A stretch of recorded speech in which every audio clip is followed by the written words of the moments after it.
ફરી વરસાદની વાત કરવી છે, પણ આ વરસાદ પાડોશી રાજ્યનો છે, જ્યાં આગળ બે ચિત્ર જોવા મળી રહ્યા છે। એક બાજુ કાળઝાળ ગરમી જોધપુર અને એનાથી ઉપર દિલ્હી બાજુના વિસ્તારમાં દેખાઈ રહ્યો છે, અને જ્યાં તમે નીચેની બાજુ આવો તો ભીલવાડા અને એની આસપાસના વિસ્તારોમાં જાણે જળબંબાકાર થઈ ગયો છે, જળ પ્રલય થઈ ગયો હોય એવું દેખાઈ રહ્યું છે। ભયંકર વરસાદ વરસ્યો છે અને રસ્તા પાણી થઈ ગયા છે। એની સાથે સાથે ગુવાહાટીમાં પણ વરસાદ વરસ્યો છે અને દરેક જગ્યાએ પાણી થઈ ગયું છે। ભીલવાડાના આ દ્રશ્યો છે કે જ્યાં એક એવો પ્રચંડ પવન ફૂંકાયો કે ટોલ પ્લાઝાની છત જાણે કાગળનો ટુકડો હોય એમ સેકન્ડોમાં ઉડી ગઈ હતી। હા, અને સાથે જ ત્યાં વાહન વ્યવહાર જો કે રોકી દેવામાં આવ્યો હતો। સદનસીબે કોઈ જાનહાનિના સમાચાર નથી, પણ ત્યાં પાછળ એક ટ્રક ઉભેલો દેખાય છે જેના ઉપર આ છત જઈને પડી છે, પણ અંદર ડ્રાઈવર સુરક્ષિત હોવાનું કહેવાઈ રહ્યું છે। ટ્રકના ડ્રાઈવરને કોઈ એવી નાની મોટી ઈજાઓ થઈ છે, કોઈ એવી મોટી ગંભીર ઈજાઓ નથી થઈ, એ એક રાહતની વાત છે, પણ આ દ્રશ્યો હચમચાવી મૂકે એવા છે।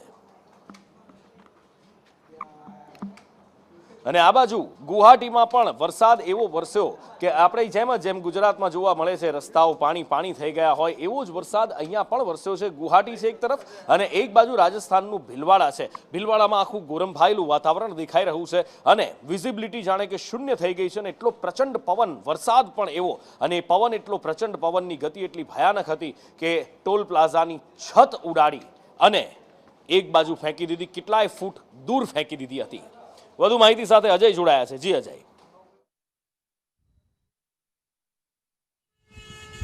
देखिए, मौसम विभाग की तरफ से कई सारे अलर्ट जाहिर किए गए हैं, जिसमें ये है कि बंगाल की खाड़ी में जो है लो प्रेशर एरिया अब डिप्रेशन में कन्वर्ट हो चुका है, जिसकी वजह से न सिर्फ बंगाल बल्कि पूरे नॉर्थ ईस्ट के जितने भी राज्य हैं उनके ऊपर, उड़ीसा के ऊपर भारी से अति भारी बारिश का अलर्ट जारी किया गया है। और उसका पूरा एक नमूना भी देखने को मिल रहा है कि काफ़ी बड़े स्तर पे जो बरसात है वो शुरू हो गई। उसी तरह से दूसरी साइड में राजस्थान की अगर बात करें तो वहाँ एक दृश्य ऐसा भी आया जहाँ पे भीलवाड़ा में एक पूरा जो सेट था टोल टैक्स का, वो एक तरह से आंधी बारिश और तूफान में जो है उड़ता हुआ दिखाई दिया। हालांकि इसमें किसी तरह की कोई बड़ी कैजुअल्टी नहीं हुई, कुछ लोग जरूर इसमें घायल हुए थे, लेकिन नॉमिनल घायल हुए थे।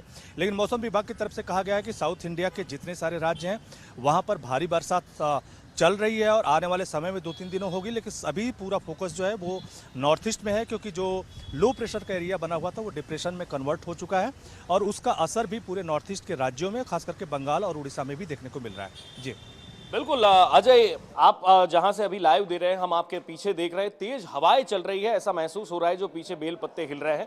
क्या दिल्ली के एटमॉस्फेयर में, दिल्ली में भी कुछ बदलाव आया है क्या? देखिए, निश्चित तौर पे आज सुबह से ही दिल्ली में जो है बदली का मौसम है और मौसम विभाग की तरफ से कहा भी गया है कि आने वाले 2-3 घंटों के भीतर दिल्ली के मौसम में परिवर्तन देखने को मिल सकता है और खास करके बारिश हो सकती है। और अभी आप देखें तो जो आंधी है या हवा की गति जो है वो धीरे धीरे तेज होनी शुरू हुई है। तो अगले 2-3 घंटों के लिए मौसम विभाग की तरफ से अलर्ट जाहिर किया गया है, अगले 2-3 दिनों के लिए भी, कि दिल्ली में मौसम बदला रहेगा, बरसात हो सकती है। हालांकि ये मौसमी बरसात नहीं है, बल्कि थंडर स्टॉर्म की वजह से या वेस्टर्न डिस्टर्बेंस जो हुआ है उसकी वजह से ये बदलाव देखने को मिलेगा। लेकिन बाकी के जो राज्य हैं, खास करके साउथ इंडिया के जितने भी राज्य हैं, नॉर्थ ईस्ट के राज्य हैं, वहाँ पर मौसम ने जरूर दस्तक दे दी है और उसका असर देखने को मिल रहा है। जी।